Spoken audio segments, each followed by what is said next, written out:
my name's Grant Hendricks. I'm a trooper with the Missouri State Highway Patrol. I'm at the site of Mariah West's accident. Mariah's vehicle traveled across this median and ended in striking the bridge that you can see behind me. When I got to the scene, her face was disfigured from sliding down the roadway. It's funny, the first thing I noticed about her was her shoes. Lying in the roadway in a large pool of blood, I noticed her shoes, and I thought, this is a young girl. That's the first thing I thought when I saw this. And at that point is when I noticed her cap and gown was still in her car. She was going to graduate the next day. It was just a really horrific scene, all because of a senseless text message.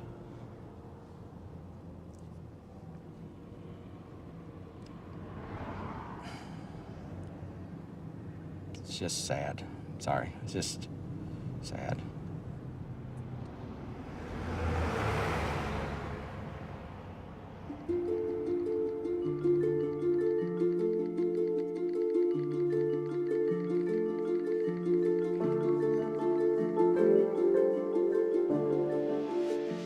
Ashley would text hundreds of messages every day. That was the way we kept in touch. We would definitely text more than we talked. Mariah was a multitasker extraordinaire. She could text better than anyone I know. She could be having one conversation with me, completely focused, while having a text conversation with somebody else. When you do something 7,000 times a month, you tend to learn where those 26 letters are. We would be at school, at home, movies, bowling, driving. Not even looking at her phone. Just simple, insignificant, useless bullshit, whatever it may be. About anything and everything. Just a way to pass the time. It didn't matter where we were constantly texting. This is my sister. She was looking at my message that I had just sent her. When she looked up, she had clipped the median on the left-hand side of the road. Her truck flipped, and as it was flipping, she was actually ejected through the driver's side door, and she landed in the ditch about 300 feet from her truck. People will tell you over and over again, it's not your fault. But knowing that you were the person that she was talking to when she was killed. Just knowing, having a highway patrol officer write in a report that a text message sent at 12:05 is the reason that she is dead is not something that will ever go away. If I could talk to her one last time, I would just say, I'm sorry.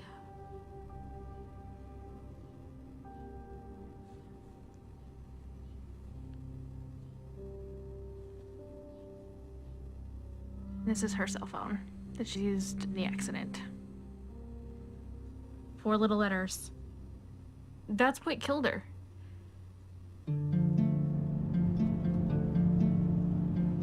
You never really think about it, but people associate drinking and driving as a dangerous thing. Your vision's impaired, your judgment's impaired. But if you look at texting and driving, your vision's not even there. You're not even looking at the road.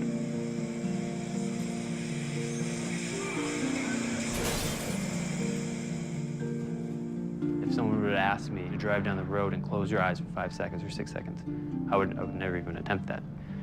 But then if someone asks, read this text message and respond to that in about the same length of time, well, that would be no problem. I'd done that numerous times in the past before this accident.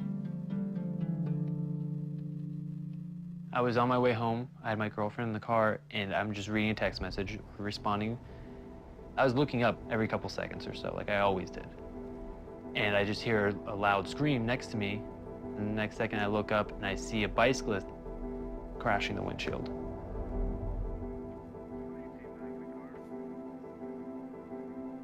When I got out of the car, he didn't have a pulse, he wasn't breathing. He wasn't alive. There are no words to describe the level of grief, the level of depression and self-hatred I was going through.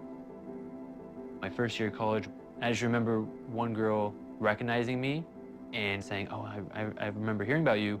you're that guy who hit the bicyclist because you were texting and driving. That was actually the day before I ended up going to the hospital for emotional problems. I sent one stupid, meaningless text, LOL, and killed a man.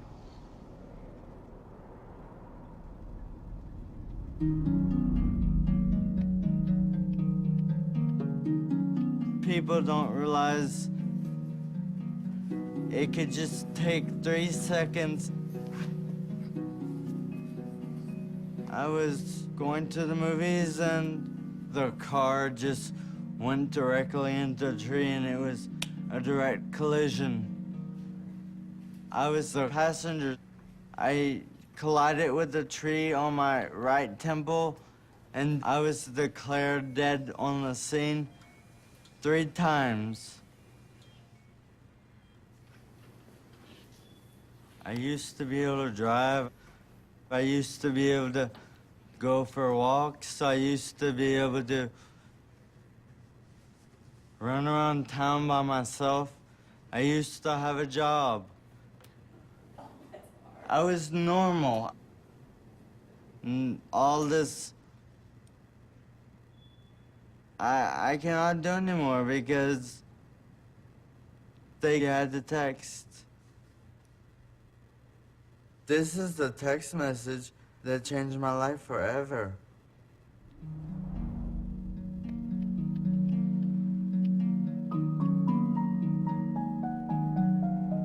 The day before her graduation, my daughter drove to go meet a boy, and she never made it.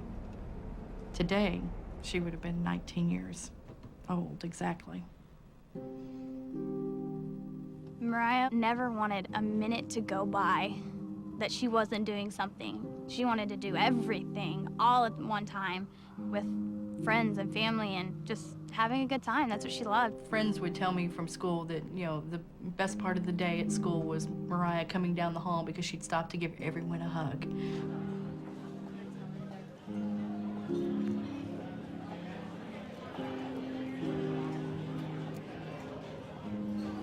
Okay, guys, in honor of Mariah. Happy birthday to you. Happy birthday to you. Happy birthday, dear Mariah. She had met a guy who played baseball, and one evening she just spontaneously got in her car and said, "Hey, I'm gonna come watch his game." He was texting her to tell her directions of where she needed to go. And I guess she just looked away for too long. Where are you at, you know? Like that was it. One of her friends had no idea that she had been in an accident, so he kept texting. We ended up having to send him a text back to say, please stop. She's in critical condition in the hospital, and we don't know if she'll even make it. She always worked her magic, you know, and still to this day, without her being here, she's so much still a part of our lives every day. She was our sunshine. She really was.